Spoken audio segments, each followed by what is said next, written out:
odlično organizirana manifestacija na kojoj su svi posjetitelji, a i ostali poljoprivredni proizvođači mogli upoznati i svoje kolege, mogli smo probati sve ono što proizvode naši poljoprivredni proizvođači.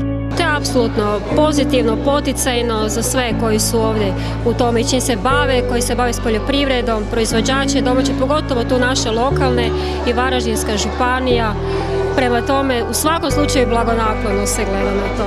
To je dobra stvar da se mali OPG-ovi i proizvođači hrane i potrošači hrane mogu garantirati da je to naše domaće i ja mislim da bude to krenulo.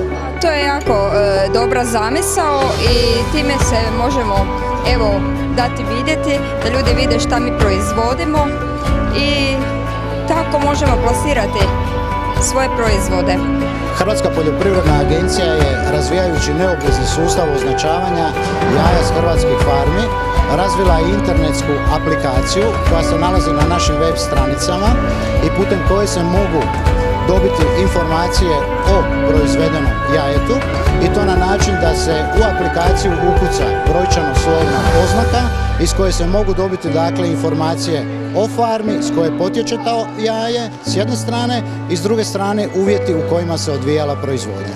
Zahvaljujemo se agenciji što su odabrali Novi Marof i prekrasni kulturni centar upravo za prezentaciju poljoprivrednih proizvoda i proizvođača u Varaždinskoj županiji.